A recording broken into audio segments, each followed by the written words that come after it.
17 तरीके जिनसे अमीर लोग गरीब और मध्यम वर्गीय लोगों से अलग तरह से सोचते और काम करते हैं। ऑथर कहते हैं, इस पुस्तक के खंड 1 में हमने प्रकटीकरण की प्रक्रिया के बारे में चर्चा की है। याद है ना, विचार भावनाओं की ओर ले जाते हैं, भावनाएं कार्यों की ओर ले जाती हैं और कार्य परिणामों की ओर ले जाते हैं। सब कुछ आपके विचारों से शुरू होता है जो आपके दिमाग में उत्पन्न होते हैं। क्या ये आश्चर्यजनक नहीं है कि हमारा मस्तिष्क एक तरह से हमारे जीवन का आधार है, लेकिन इसके बावजूद हम में से ज़्यादातर लोगों को जरा भी अंदाज़ा नहीं है कि ये सशक्त उपकरण किस तरह काम करता है। तो आइए एक नज़र डालकर देख लेते हैं कि आपका मस्तिष्क कैसे काम करता है। अलंकारिक भाषा में कहें तो आपका मस्तिष्क एक बड़े फाइल कैबिनेट से ज़्यादा कुछ नहीं है। वैसी ही अलमारी जो आपके ऑफिस या घर में होती है, ये अपने अंदर आने वाली सारी जानकारी पर लेबल लगाता है। ये अपने अंदर आने वाली सारी जानकारी पर लेबल लगाता है और उसकी फाइल बना करके फोल्डर में रख देता है, ताकि आपके जीवन को सुरक्षित रखने के लिए उसे निकालने में आसानी हो। क्या आपने सुना है, मैंने ये नहीं कहा है कि आपने जीवन को संपन्न बनाने के लिए, मैंने कहा है आपके जीवन को सुरक्षित रखने के लिए। किसी भी स्थिति में क्या करना है ये तय करने के लिए आप अपने मस्तिष्क की फाइलों तक पहुंचते हैं। उदाहरण के लिए, आप किसी वित्तीय अवसर के बारे में विचार कर रहे हैं, आप खुद ब खुद धन के लेवल वाली फाइल तक पहुंच जाते हैं और उसके हिसाब से फैसला करते हैं कि क्या करना है। पैसे के बारे में आपके विचार वही हो सकते हैं जो आपके धन की फाइल में पहले से रखे हुए हैं, और धन की फाइल में जो पहले से रखे हुए हैं वो आपके बचपन की जो कंडीशनिंग है वो हैं। आप सिर्फ उतना ही सोच सकते हैं क्योंकि आपके मस्तिष्क में उस विषय पर उतनी ही जानकारी मौजूद है। उस समय आप अपने लिए जिसे तार्किक, समझदारी भरा और उचित मानते हैं, उसी के आधार पर फैसला करते हैं। आप अपने हिसाब से सही चुनाव करते हैं। बहरहाल समस्या ये है कि हो सकता है आपका सही चुनाव सफल चुनाव ना हो। सच तो ये है कि हो सकता है जिसमें आपको समझदारी लग रही हो वो लगातार आपको बहुत खराब परिणाम दे रहे हैं। जब बात पैसे की आती है तो क्या ये अच्छा नहीं होगा कि आप सहज रूप से अमीर लोगों की तरह सोच सके, जैसे डोनाल्ड ट्रंप? उनके सोचने का सामान्य तरीका भी दौलत पैदा करता है। मुझे यकीन है कि आपने इसका जवाब बिल्कुल या इससे मिलता जुलता ही दिया होगा। देखिए, आप ऐसा कर सकते हैं। जैसा कि हम पहले बता चुके हैं, किसी भी परिवर्तन का पहला कदम जागरूकता है। इसका मतलब है कि अमीर लोगों के तरीके से सोचने के लिए पहला कदम ये जानना है कि अमीर लोग किस तरह से सोचते हैं। अमीर लोग गरीब और मध्यम वर्गीय लोगों से बहुत ही अलग तरीके से सोचते हैं। वे धन, दौलत, स्वयं, अन्य लोगों और जीवन के लगभग हर पहलू के बारे में अलग तरीके से सोचते हैं। इस पुस्तक के खंड 2 में हम इन्हीं विभिन्नताओं पर बातचीत करेंगे और आपकी रिकंडीशनिंग के लिए आपके दिमाग में 17 वैकल्पिक दौलत की फाइलें इंस्टॉल करेंगे। नई फाइलों के साथ नए विकल्प आएंगे। फिर अगर आप कभी गरीब और मध्यम वर्गीय लोगों की तरह सोचने लगे तो आप खुद को पकड़ सकते हैं और अपना ध्यान चेतन रूप से उस दिशा में मोड़ सकते हैं जिस तरह अमीर लोग सोचते हैं। याद रखें, बाधक तरीकों से सोचने के बजाय आप खुशी और सफलता बढ़ाने वाले तरीकों से सोचने का चुनाव कर सकते हैं।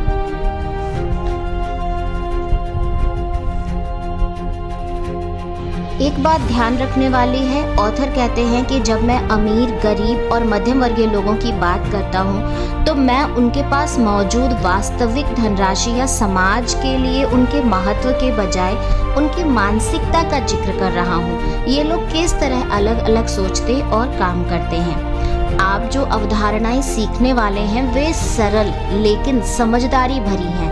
वे वास्तविक दुनिया में वास्तविक लोगों के जीवन में वास्तविक परिवर्तन कर देती हैं। मैं ये बात कैसे जानता हूँ? मेरी कंपनी पीक पोटेंशियल ट्रेनिंग में हमें हर साल हजारों चिट्ठियाँ और ईमेल मिलते हैं जिसमें लोग बताते हैं कि दौलत की हर फाइल ने किस तरह उनके जीवन का कायाकल्प कर दिया है। अगर आप उन्हें सीखते हैं और उन पर अमल करते हैं तो मुझे पूरा विश्वास है कि वे आपके जीवन का भी कायाकल्प कर देंगी। हर खंड के अंत में आपको एक घोषणा और शारीरिक गतिविधि मिलेगी जो उसे आपके शरीर पर लंगर बनाकर जोड़ देगी। दौलत की फाइल 1। अमीर लोग मानते हैं मैं अपनी जिंदगी खुद बनाता हूँ। गरीब लोग मानते हैं जिंदगी में मेरे साथ घटनाएं होती हैं। अगर आप दौलत उत्पन्न करना चाहते हैं तो ये मानना अनिवार्य है कि आप अपने जीवन, खास तौर पर अपने वित्तीय जीवन के स्टीयरिंग व्हील पर बैठे हैं। अगर आप ऐसा नहीं मानते हैं तो इसका मतलब ये है कि आपने जीवन पर आपका बहुत ही कम नियंत्रण है या नियंत्रण है ही नहीं, और इसलिए अपनी वित्तीय सफलता पर भी आपका बहुत ही कम नियंत्रण है या नियंत्रण है ही नहीं। ये अमीरों का नज़रिया नहीं है। क्या आपने कभी गौर किया है कि आमतौर पर गरीब लोग ही लॉटरी खेलने के लिए बहुत सा पैसा लगाते हैं? वे सचमुच मानते हैं कि उनके पास दौलत आने का तरीका यही है कि कोई बक्से में से उनके नाम की पर्ची उठा ले। वे शनिवार की रात को टीवी से चिपके रहते हैं और लॉटरी का ड्रा देखते रहते हैं ताकि अगर उस सप्ताह दौलत उन पर मेहरबान हो गई तो उन्हें दिख जाए। निश्चित रूप से हर व्यक्ति लॉटरी जीतना चाहता है और अमीर लोग भी कभी कभार मजे के लिए लॉटरी खेल लेते हैं। लेकिन पहली बात, वे लॉटरी टिकटों पर अपनी आधी तनख्वाह खर्च नहीं करते हैं, और दूसरी बात, लॉटरी जीतना दौलत बनाने की उनकी मूल रणनीति नहीं होती है। आपको ये यकीन करना होगा कि धन और सफलता के मामले में आप ही अपनी सफलता का निर्माण करते हैं, आप ही अपनी दोयमता का निर्माण करते हैं और आप ही अपने संघर्ष का निर्माण करते हैं। चेतन या अवचेतन रूप से जिम्मेदार आप ही हैं। जीवन में होने वाली घटनाओं की जिम्मेदारी लेने के बजाय गरीब लोग, पीड़ित जो विक्टिम होते हैं, उनकी भूमिका निभाने का चुनाव करते हैं। पीड़ित लोगों का मुख्य विचार अक्सर बेचारा मैं होता है। इसीलिए इरादे के नियम के कारण पीड़ित लोगों को यही मिलता है, वे बेचारे ही बने रहते हैं। ध्यान दें, मैंने कहा था पीड़ित की भूमिका निभाना, मैंने ये नहीं कहा था कि वे पीड़ित हैं। मैं नहीं मानता हूँ कि कोई भी व्यक्ति पीड़ित है। मैं मानता हूँ कि लोग पीड़ित की भूमिका इसलिए निभाते हैं क्योंकि वे सोचते हैं कि इससे उन्हें कुछ मिलता है। इस बारे में हम कुछ समय बाद ज़्यादा विस्तार से बात करेंगे। आपको कैसे पता चल सकता है कि लोग पीड़ित की भूमिका अदा कर रहे हैं? इसके 3 स्पष्ट संकेत होते हैं। इन संकेतों के बारे में बात करने से पहले मैं आपको ये एहसास दिलाना चाहता हूँ कि मैं पूरी तरह समझता हूँ कि इस पुस्तक के किसी भी पाठक का इन संकेतों से कोई लेना देना नहीं होगा, लेकिन शायद, सिर्फ शायद, आप ऐसे किसी व्यक्ति को करीब से जानते हो। पीड़ित का संकेत, फर्स्ट, दोष मढ़ना। वे अमीर क्यों नहीं हैं? इस बात पर ज़्यादातर पीड़ित दोष मढ़ने के खेल में बहुत माहिर होते हैं। इस खेल का उद्देश्य ये है कि आप कितने सारे लोगों और परिस्थितियों को दोषी ठहरा सकते हैं। दिलचस्प बात यह है कि पीड़ित खुद की तरफ देखते तक नहीं है। कम से कम इसमें पीड़ितों को मजा आ जाता है। पीड़ित व्यक्ति अर्थव्यवस्था को दोष देते हैं, वे सरकार को दोष देते हैं, वे शेयर बाजार को दोष देते हैं, वे अपने ब्रोकर को दोष देते हैं, वे अपने बिजनेस के प्रकार को दोष देते हैं, वे अपनी कंपनी के मालिक को दोष देते हैं, वे अपने कर्मचारियों को दोष देते हैं, वे अपने मैनेजर को दोष देते हैं, वे हेड ऑफिस के दोष देते हैं, वे अपने अपलाइन या डाउनलाइन को दोष देते हैं, वे कस्टमर सर्विस को दोष देते हैं, वे शिपिंग डिपार्टमेंट को दोष देते हैं, वे अपने पार्टनर को दोष देते हैं, वे अपने जीवन साथी को दोष देते हैं, वे ईश्वर को भी दोष देते हैं, और जाहिर है वे हमेशा अपने माता पिता को भी दोष देते हैं। हमेशा कोई न कोई दूसरा व्यक्ति या परिस्थिति होती है जिसे वो दोषी ठहराते हैं। समस्या इसके अलावा किसी भी चीज या व्यक्ति में हो सकती है। समस्या उनके अलावा किसी भी चीज या व्यक्ति में हो सकती है। पीड़ित का संकेत 2, खुद को सही ठहराना। अगर पीड़ित व्यक्ति दूसरे पर दोष नहीं बढ़ रहे हैं तो अक्सर आप पाएंगे कि वे अपनी स्थिति में खुद को सही ठहरा रहे हैं या तर्क दे रहे हैं और इस तरह की बात कह रहे हैं, पैसा सचमुच महत्वपूर्ण नहीं है। अब मैं आपसे ये सवाल पूछता हूँ, अगर आप कहते हैं कि आपका पति या आप उनकी पत्नी, बॉयफ्रेंड या गर्लफ्रेंड, पार्टनर या दोस्त महत्वपूर्ण नहीं है, तो क्या उनमें से कोई आपके आसपास ज़्यादा समय तक रहेगा? मुझे ऐसा नहीं लगता है, इसलिए पैसा भी आपके पास नहीं रहेगा। मेरे सेमिनारों में कुछ प्रतिभागी हमेशा मुझसे कहते हैं, आप जानते हैं हाँ, पैसा सचमुच इतना महत्वपूर्ण नहीं है। मैं सीधे उनकी आंखों में देखकर कहता हूँ, आप कड़के हैं, ठीक है ना। वे आमतौर पर अपने पैरों की तरफ देखने लगते हैं और खीसे निपोच कर इस तरह का जवाब देते हैं, देखिए इस वक्त मेरे सामने कुछ आर्थिक कठिनाइयाँ हैं। लेकिन मैं बीच में ही उनकी बात काट देता हूँ, नहीं, ये इस वक्त की बात नहीं है, ये हमेशा की बात है। आप हमेशा कड़के या इसके करीब रहे हैं, हाँ या नहीं। इस बिंदु पर वे आमतौर पर सहमति से सिर हिला देते हैं और वापस अपनी सीट पर बैठ जाते हैं। अब वे सुनने और सीखने के लिए तैयार हैं, क्योंकि उन्हें आखिरकार ये एहसास हो गया है कि इस एक धारणा या विश्वास का उनके जीवन पर कितना विनाशक प्रभाव पड़ता है। जाहिर है वे कड़के हैं। अगर आप मोटरसाइकिल को महत्वपूर्ण नहीं मानते हैं तो क्या आपके पास मोटरसाइकिल होगी? जाहिर है नहीं होगी। अगर आप पालतू तोते को महत्वपूर्ण नहीं मानते हैं तो क्या आपके पास पालतू तोता होगा? जाहिर है नहीं होगा। इसी तरह से अगर आप पैसे को महत्वपूर्ण नहीं मानते हैं तो पैसा भी आपके पास नहीं होगा। आप इस ज्ञान से अपने दोस्तों को हैरान कर सकते हैं। कल्पना कीजिए कि आप अपने दोस्त से बातचीत कर रहे हो और वो आपसे कहे, पैसा महत्वपूर्ण नहीं है। आप अपने माथे पर हाथ रखकर ऊपर देखते हैं जैसे आपको आसमान से संदेश मिल रहा हो, फिर आप कहते हैं तुम कड़के हो। इस पर आपका दोस्त सदमे में बेशक पूछेगा, तुम्हें कैसे पता चला? फिर आप अपनी हथेली फैलाकर जवाब देते हैं, तुम और क्या जानना चाहते हो? परामर्श शुल्क $50 है। मैं इसे साफ साफ अंदाज में बता रहा हूँ।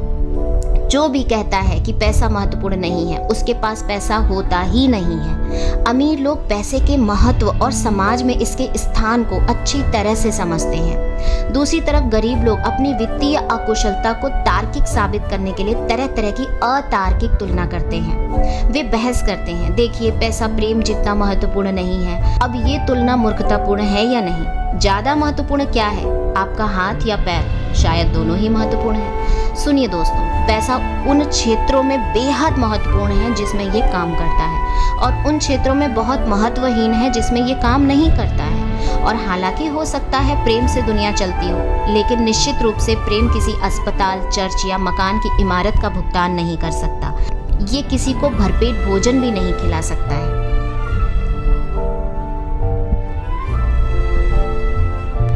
पीड़ित का संकेत 3, शिकायत करना। शिकायत करना वह सबसे बुरी चीज है जो आप अपनी सेहत या दौलत के लिए कर सकते हैं। सबसे बुरी क्यों?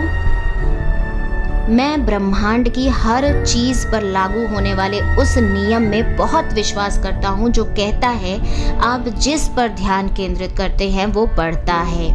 शिकायत करते समय आप किस चीज पर ध्यान केंद्रित कर रहे हैं? अपने जीवन की सही चीजों पर या अपने जीवन की गलत चीजों पर? जाहिर है आप अपने जीवन की गलत चीजों पर ध्यान केंद्रित कर रहे हैं, और चूंकि आप जिस पर ध्यान केंद्रित कर रहे हैं वो बढ़ता है, इसलिए आपको जीवन में गलत चीजें और ज्यादा मिलती रहेंगी। व्यक्तिगत विकास के क्षेत्र के कई शिक्षक आकर्षण के नियम की बात करते हैं। इसके अनुसार चीज़ें अपने समान चीज़ों को आकर्षित करती हैं। इसका मतलब ये है कि शिकायत करते समय आप दरअसल अपने जीवन में गलत चीज़ों को आकर्षित कर रहे हैं। क्या आपने कभी इस बात पर गौर किया है कि शिकायत करने वालों की ज़िंदगी आमतौर पर बहुत मुश्किल होती है? ऐसा लगता है कि जो भी चीज़ गलत हो सकती है वो उन्हीं के साथ होती है। वे कहते हैं, जाहिर है मैं शिकायत करता हूँ, देखिए तो सही मेरी ज़िंदगी कितनी गड़बड़ है। अब जब आप बेहतर जान गए हैं तो उनसे कह सकते हैं, नहीं तुम शिकायत करते हो इसलिए तुम्हारी ज़िंदगी इतनी गड़बड़ है। अपना मुंह बंद रखो और यहाँ से दफ़ा हो जाओ। यहाँ हम एक और काम की बात बता दें।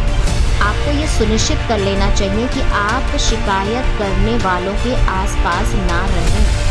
अगर आपको उनके आसपास रहना ही पड़े तो ये सुनिश्चित करें कि आपके पास फौलाद का छाता हो, वरना गड़बड़ चीज़ें उनके बजाय आपके पास आ जाएंगी। जहाँ तक संभव होता है मैं शिकायत करने वालों से बहुत दूर रहता हूँ, क्योंकि नकारात्मक ऊर्जा संक्रामक होती है। बहरहाल बहुत से लोग शिकायत करने वालों के पास खड़े होकर चाव से उनकी बात सुनते हैं। क्यों? कारण साफ है, वे किस्सा सुनाने की अपनी बारी का इंतज़ार कर रहे हैं। आपको लगता है कि ये बुरा है, ठहरिए तो सही, जरा सुनिए तो सही मेरे साथ क्या हुआ। यहाँ मैं आपको थोड़ा होमवर्क दे रहा हूँ और मेरा वादा है कि ये आपकी ज़िंदगी बदल देगा। मैं आपको चुनौती देता हूँ कि अगले 7 दिनों तक आप किसी बारे में शिकायत ना करें, मुंह के शब्दों से ही नहीं, अपने दिमाग के विचारों में भी। लेकिन आपको ये काम पूरे 7 दिन तक करना होगा। क्यों?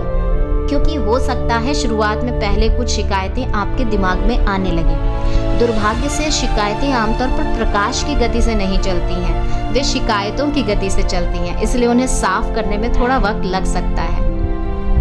मैंने हजारों लोगों को ये चुनौती दी है और इनके परिणामों से मैं स्वयं हैरान हूँ। उनमें से बहुत सारे लोगों ने मुझे बताया कि इस छोटे से अभ्यास ने उनकी जिंदगी पूरी तरह बदल दी है। जब आप अपने जीवन में गड़बड़ चीजों की शिकायत करना छोड़ देंगे और इस तरह उन्हें अपनी ओर आकर्षित करना छोड़ देंगे, तो मैं गारंटी देता हूँ कि आप खुद यह देखकर हैरान रह जाएंगे कि आपका जीवन कितना अद्भुत बन गया है। अगर आप शिकायत करने के आदी हैं तो इस वक्त सफलता को आकर्षित करने के बारे में भूल जाएं। ज़्यादातर लोगों के मामले में तो सिर्फ न्यूट्रल तक पहुंचना ही अच्छी शुरुआत होगी। दोष देना, खुद को सही ठहराना और शिकायत करना दवा की गोलियों की तरह है। ये तनाव कम करने वाली गोलियों से ज़्यादा कुछ नहीं है। ये असफलता के तनाव को कम करती है। जरा इस बारे में सोचें, अगर कोई व्यक्ति किसी तरह से असफल नहीं हो रहा है तो क्या उसे दूसरों पर दोष मढ़ने, खुद को सही ठहराने या शिकायत करने की जरूरत है? जवाब स्पष्ट है, जरूरत ही नहीं है। आगे से जब आप खुद को दोष मढ़ते, सही ठहराते या शिकायत करते सुने तो तत्काल रुक जाएं। खुद को याद दिलाएं कि आप अपने जीवन का निर्माण कर रहे हैं और हर पल सफलता या असफलता को आकर्षित कर रहे हैं। ये बेहद जरूरी है कि आप अपने विचारों और शब्दों का चयन सावधानी से करें। अब आप दुनिया के महानतम रहस्यों में से एक को जानने जा रहे हैं। क्या आप तैयार हैं? इसे सावधानी से पढ़ें। सच तो ये है कि अमीर पीड़ित जैसी कोई चीज़ नहीं होती। क्या आप इसका मतलब समझ गए? मैं इसे दोबारा कहता हूँ। सच तो ये है कि अमीर पीड़ित जैसी कोई चीज़ नहीं होती। बहरहाल, पीड़ित होने के निश्चित रूप से अपने लाभ होते हैं। बेचारा बनने से लोगों को क्या मिलता है? जवाब है दूसरों का ध्यान। क्या ध्यान इतना महत्वपूर्ण है? शर्त लगा लें, है। किसी न किसी तरह से लगभग हर व्यक्ति इसी के लिए जीता है, और जिस कारण लोग ध्यान के लिए जीते हैं वो ये है कि उन्होंने एक गंभीर गलती कर दी है। वह यही गलती है जो हम में से लगभग सभी ने की है। हमने ध्यान और प्रेम को गलती से एक समझ लिया है।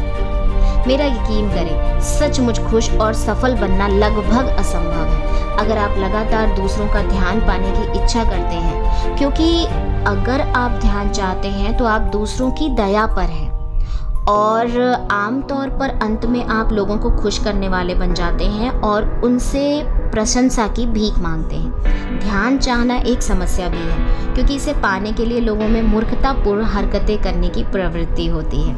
ये फैसला करने का समय है। आप पीड़ित बन सकते हैं या आप अमीर बन सकते हैं, लेकिन आप एक साथ दोनों नहीं बन सकते हैं। कान खोलकर सुन लीजिए। हर बार, और मेरा मतलब है हर बार, जब आप दोष देते हैं, खुद को सही ठहराते हैं या शिकायत करते हैं, तो आप अपना वित्तीय गला काट रहे हैं। निश्चित रूप से यहाँ पर ज़्यादा दयालु और नम्र शब्दों का प्रयोग करना अच्छा होता, लेकिन उसे छोड़िए। फिलहाल मेरी दिलचस्पी दयालु या नम्र होने में नहीं है। मेरी दिलचस्पी तो आपको ये दिखाने में है कि आप अपने साथ क्या कर रहे हैं। बाद में जब आप अमीर बन जाएंगे तब हम ज़्यादा नम्र और दयालु बन सकते हैं, ठीक है ना? अब अपनी शक्ति को पहचानने का समय है और ये स्वीकार करने का भी समय है कि आप अपने जीवन में मौजूद हर चीज़ का निर्माण करते हैं, और उसका भी जो आपके जीवन में नहीं है। ये जान लें कि आप अपनी दौलत, अपनी कंगाली और इन दोनों के बीच के हर स्तर का निर्माण करते हैं। घोषणा दिल पर हाथ रखकर कहें, अपनी वित्तीय सफलता के स्तर का निर्माण मैं खुद करता हूँ। अपना सिर छूकर कहें, मेरे पास मिलेनियर मस्तिष्क है।